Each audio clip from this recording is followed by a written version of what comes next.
I'm not being disorderly. See, I'm recording myself not being disorderly. Disorderly is flailing your arms, cussing at police officers, not writing cogent law that is above. Let's be honest. Here's your copy back. You can have it. Put that in the police report. I don't need it. You need it for the police report that I'm filing. I don't need this copy though. Well, I'm giving it to you, and I'll give a copy to Sergeant Kornberg. Okay? If you don't want to talk to me, I'll file it with Sergeant Kornberg. Okay, and I'll just show him this. I'll just show him this recording because he knows who I am. What was the report you wanted to file? Okay, well, I'm recording, but if I could go from memory, it's Tennessee Code Title 2, Chapter 13, Section 108, Subsection A2 says that all executive committee meetings or state primary board meetings, which is what those are to be held in accordance with Tennessee Title 8, Chapter 44, Tennessee Open Meetings Act. Okay? And that act is very clear about letting members of the public in who want to go in. You do not have to be a Republican. You do not have to be a citizen. Any person can go into these meetings. And when they're not letting you into those meetings and they tell you have to leave or tell these people they have to leave, they're committing not only a common law tort, which is false imprisonment, they're committing also in Title 39 is false imprisonment under the criminal statute as well. So I am reporting the crime of false imprisonment under Title 39, and I want to get a copy of the police report and a number of the police report. I have the exact statute for that. It's not just a civil. There's no false arrest in Tennessee. It's all false imprisonment. It just all goes under one thing. Let's talk about the false imprisonment. Well, how did that happen? Well, when you're required, when you say you want to be somewhere that the statute says that they are required by law to honor your wish to be there, and you are removed, that is removing someone in a way that substantially limits their liberty, and that is false imprisonment, and that is a Class A misdemeanor. The law is very clear. The sunshine laws are very clear. Did somebody ask you to leave? I was forced to leave by the security gentleman over there. He told me that I had to leave, and that's when I became upset. And I have the right to be upset when it's my right as a person under the statute, not even as a citizen. Did he say he was security? He had a badge, and he said that I had to leave. And he gave me his name on the video. How long ago was that? It was about 10 or 15 minutes ago. Did he tell you why you had to leave? No, he said something about I had to leave, and then he also said that I couldn't be on the sidewalk, and then he said I couldn't be in the street, so I went over to this other public sidewalk, and I began to exercise my my First Amendment right to not only to speak out, but also I immediately began calling the police. And when I first saw you, I had called Sergeant Kornberg of the North Precinct because I know him at his office. Right. And what did he say? Well, I left a message to document for him that I was out here because I've already talked to him about my problems with some of these people. What they're doing is illegal. There's not a lot of people that understand all these laws, and I understand that. But I do know the law, and I'm right. I'm 110% right. I know for sure. I've been suing the Democratic Executive Committee going on 3 years, and they have still not been able to have the case thrown out. Did they tell you this was private property? It doesn't even matter if it's private, because that meeting in there falls under the Open Meetings Act. They could be having it in a secure location behind 5,000 privately armed security agents, and if they're having that meeting and they're keeping people, just the fact of keeping me out of this, I can go in with a civil remedy and have the entire thing, whatever they did, voided. Okay. It may take 2 years. It may be after the presidential election's over, and I don't really know how much of a stake I have in that. What I have a stake in is these laws, because I've spent the last 3 or 4 years of my life fixing these laws in the courts, and I've also drafted a Voting Rights Act for Tennessee to make some of this stuff easier so this stuff doesn't have to keep happening. So when is the meeting? It's been going on for a good couple of hours. Oh, so it's going to be over? But what I'm telling you, I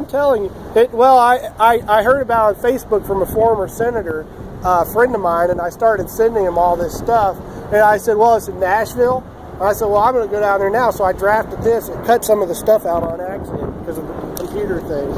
But that's why I had to tell you that the Title 2, 108, 213, 108A2 is where the whole thing starts. If you don't have that, you don't incorporate the executive committee to the Open Meetings Act. But you do. And it says right there, they have to do it according to this Open Meetings Act. And it's a major sunshine law with explicit instructions. So when you told the security guard that, what did he say? He said you had to leave because why? He said, loud or what? Well, I got loud when I started finding out that they were being illegally or falsely imprisoned. But why was he telling you had to leave? Well, because I'm confronting them with the law. These people aren't being a threat. They don't know what I know. So I handed some of these out, and eventually one of them might get it to a lawyer and they'll figure it out. But the truth of the matter is, anybody who's affected by this meeting adversely could go down to the courthouse and copy my briefs almost verbatim and change the facts, or just figure it out off of this almost and void everything that's going on in that meeting. So you're wanting to just attend the meeting? Yeah, I want to attend the meeting, but that's voiding the meeting. That's civil.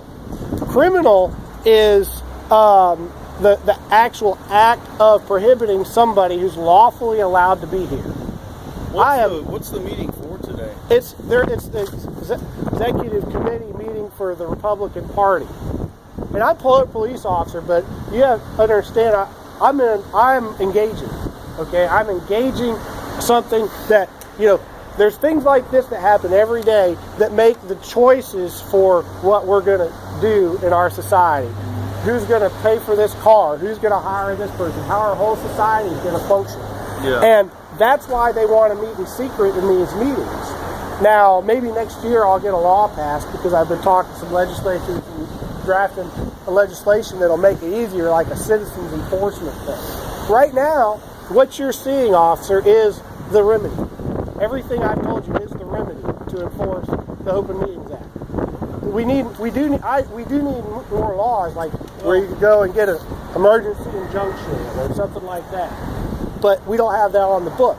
But what you can do, well, let me back up. The police report that I'm making is for a crime, okay? That's for false imprisonment. That's it. And I can give you the statute. If you don't want to do a matter of record instead, I can just give you the statute. You can say, Mr. Clayton, I'll give you my ID. So Mr. Clayton made the claim that this statute and this statute go together, and therefore he was removed. And then the lawyers or DAs or attorney pro tempore can go in and they can make those decisions later. So all this is coming from, the false imprisonment part is coming from him making you leave. Is right. That what we're dealing with? Or keeping us out of the meeting if we want to be in there. Some of them might say, well, we don't want to be in there, but they don't understand what's at stake. Okay. We have sunshine laws in this state. The issue I see so far is that if this is actually considered private property, which I'm not aware of it being anything but that, we could try to find out more if we needed to. Even though it's a meeting that could possibly be open to the public, if it's on private property, then anyone with authority over that property has the right to make anybody leave. That's well, are you a lawyer, officer? No. Okay. Well, I've been going head-to-head with the best of them, and that would be for the grand jury to decide. Okay? That's why I want a police report, because what I'm saying is correct. The Title II statutes that I told you about incorporate with the Open Meetings Act. The Open Meetings Act, have you ever read the Open Meetings Act? Not that I know. Okay. It specifically says that I have a right to be in that meeting or go get minutes. or go get records at any time. Okay? And if I don't, any action that they do is voided. But it also says I have the right to be there. It doesn't matter if it's private property. The law is the law. The statute says what the statute says. I have the right to be there. So once I've asserted that, that is a civil claim. But if I have a civil right to be somewhere and I am unlawfully removed, it is a common law tort, but we also have a Title 39 statute prohibiting that. That's where you come in, as that last point. I live in North Nashville. Okay. Well, I have a stack of papers on this stuff fighting it this high. Fighting all these election laws. I know election law backwards and forwards and upside down. Okay. Well, see, what? I know more than probably any lawyer about election law on active. Because Did you say why they asked him to leave? Were you actually? No, that was after they said that we couldn't go in. Were you? I have the right to be upset about being unlawfully removed under false imprisonment. You guys know what false arrest and false imprisonment is. Did you go in at all? I took 2 criminal justice classes myself. I have pre-law degrees. Were you inside when all this happened? No. I know that there's no cause of action if I sit home and complain. Okay, so I've created a cause of action. Where were you when he asked you to leave? On the pavement next to those people on the corner. Like where that truck is, that red truck? Yes. Okay. Well. See, I ran for senator in 2012. I won the whole thing for the Democratic Party. I won over 60 counties, was the nominee for the United States Senate. They came out and said all this stuff about me. Thought they were going to run me over. And I have demolished their political on the Democratic side. I have literally taken my political enemies to the woodshed in a political way. Well, But that's why when I heard about this happening, they're trying to use my stuff that I'm doing, and they're trying to look at the stuff I'm doing for the executive committee of the Democratic Party and say, well, he just can't enforce it because of this and because of that. But I still have pending litigation. And I still have new causes of action that if I want to, I can take them to court from now till when Jesus comes back. Okay? I can own all their houses for some of the stuff that they've done, and I've been nice. And I'm about to take off the gloves and start getting financial remuneration after all I've had to go through, not with them, but the Democratic side. But that's for your information, how I came to become an expert on these laws. I got buried with hundreds, probably at least 100, if not 200 pages of motions to dismiss, and I survived all that on my cases. I just filed just over 2 weeks ago. Pro se, you have to do it right before they'll even file it. Writ of certiorari with the Supreme Court on one federal question relating to state statutes, but I want to read it to send all my state claims, which are the same ones I'm telling you about, down to the state, because the judge didn't want to throw them out. He would have had to have struck down state law to strike down what I'm saying. This is going on in Tennessee. Nashville is where the executive committees are, and I have the litigation is very complicated. I thought that, you'd think that elections are easy to enforce, but they're not. That's why a couple months ago I did a first draft. I couldn't hear you.